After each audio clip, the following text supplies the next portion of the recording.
स्थानिक स्वराज्य संस्थांच्या निवडणुकीच्या पार्श्वभूमीवर सर्वच राजकीय पक्षांनी आपल्या संघटनेमध्ये फेरबदल करण्यास सुरुवात झालेली आहे। मुंबईमध्ये खास करून कुर्ला विधानसभा मतदारसंघामध्ये बऱ्यापैकी फेरबदल करण्यात आलेले आहेत। कुर्ला विधानसभा प्रमुखपदी कमलाकर नाईक यांची नियुक्ती करण्यात आलेली आहे। सर, तुमचं खूप खूप स्वागत आहे। उद्धव बाळासाहेब ठाकरे या पक्षाच्या वतीने कुर्ला या विधानसभा मतदारसंघामध्ये तुमची विधानसभा प्रमुख म्हणून नियुक्ती करण्यात आलेली आहे। काय एकूणच पहिली प्रतिक्रिया ते सांगा, कारण की गेल्या अनेक वर्षांपासून कारण एका प्रवक्त्याने, तुमच्या ज्येष्ठ प्रवक्ते सांगितलं 14 वर्षाचा वनवास तुमचा दूर झालेला आहे। काय प्रतिक्रिया? मी अनेक वर्ष शाखा प्रमुख होतो आणि नंतर नगरसेवक झालो, वडिलांना केलं।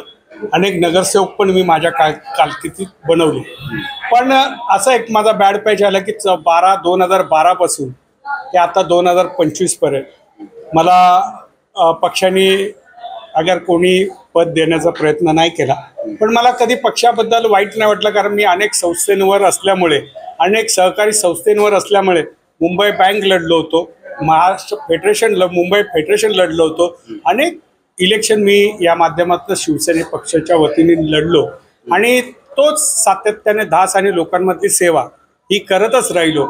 असं बघितलं ना की मला पद पाहिजे, मला पदाची जाणीव झाली नाही, कारण मी माजी नगरसेवक असताना जी कामं केली, ज्या अधिकाऱ्यांवर छाप टाकले, त्यामुळे माझी कामं, लोकांची कामं आणि पोलीस स्टेशनपासून सगळेजण मला चांगल्या मानत होते, त्यामुळे मला पदाची कशी अपेक्षा नाही झाली।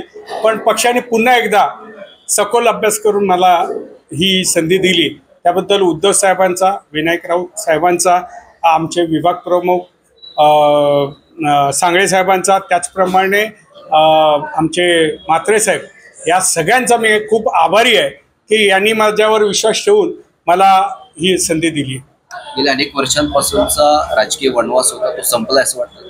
100% संपला आहे, पण या वनवासातला जो ज्वलंत आग आहे ती आता पुढे आग लावायला सुरुवात करणार आहे आणि जी शिवसेना माझ्या काळात होती, मी आणलेली, तशी आत्ताही वदरून अनेक नगरसेवक आणण्याच्या प्रयत्नात असतात। काही महिन्यांमध्ये आगामी मुंबई महानगरपालिकेच्या स्थानिक स्वराज्य संस्थेच्या निवडणुका होत आहेत। मी भल्या मुंबईचं जास्त चर्चा करणार नाही, तुमच्या कुर्ला विधानसभा मतदारसंघापुरतं तुम्हाला विचारतोय।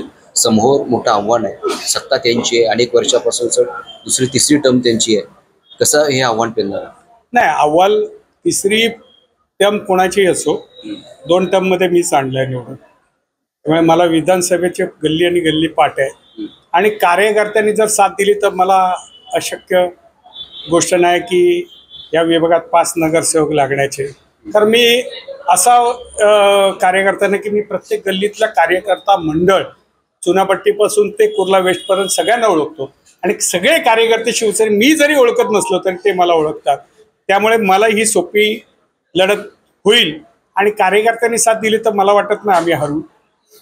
काही फेरबदल होण्याची शक्यता आहे असं वाटतं? फेरबदल जो माझ्याबरोबर काम करणार त्याला मी घेऊन चालणार, ज्यांना माझ्याबरोबर यायची इच्छा आहे, चांगली काम करायचे, त्यांनाही घेणार आणि काही बदल वाटलेच करायचे तर ते सगळे उद्धव साहेब आणि विभाग प्रमुख आमचे ठरवतात। पण कसं आहे, अनेक संघटनेमध्ये ज्या वेळेस एखादा पदाधिकारी येतो तो स्वतःची एक पॅरॅलल संस्था चालवण्याचं, संघटना चालवण्याचं काम करतो, तशा प्रकारचं नाही, असं पॅरॅलल संघटना ही नाहीच आहे। मी जेव्हा पण केलं तर माझे शत्रू पण घेऊन पदावर काम करतो, कारण मला माहिती असतो की तो फक्त मला जोखत असतो, पण त्याला मी जोखतो, कारण माझी एक तत्व आहे की माझा विरोधक पण असो आणि तो चांगला कार्यकर्ता असेल तर तो माझ्याबरोबर पाहिजेच, हा माझा ध्यास असतो, कारण तो काम करणार असतो। त्या विरोधक असला तो हा तात्पुरते वैयक्तिक असतील, पण पक्षाची तर विरोधक कोण नसतील असं मला वाटतं आणि त्यामुळे शक्यतो बदल होणार नाही। पण ज्यांना आता मी 8 दिवस बघेन की माझ्याबरोबर कोण कोण काम करतायत आणि तशाप्रमाणे निष्क्रिय कार्यकर्ते जे असतील त्यांना खरंच बाजूला करावं लागेल, कारण 2 महिन्यावर इलेक्शन आहे आणि ते उद्धव साहेब त्याचा निर्णय घेतील, विभाग प्रमुख त्याच्यावर निर्णय घेतील, त्याप्रमाणे आपण चालणार, पण मी कोणाला बदलण्याचा मूडमध्ये नाही। कुर्ला विधानसभेमध्ये विधानसभा प्रमुख म्हणून कमलाकर नाईक यांची नियुक्ती करण्यात आलेली आहे। त्यांनी जरी आगामी मुंबई महानगरपालिकेमध्ये कुर्ला विधानसभेत सर्व जागा आम्ही विजय मिळू असा निर्धार जरी केला असला तर येणारा काळ ठरवेल नेमकं कितपत त्यांना यश मिळत आहे। मी गुणवंत नागर, DRV न्यूज, मुंबई।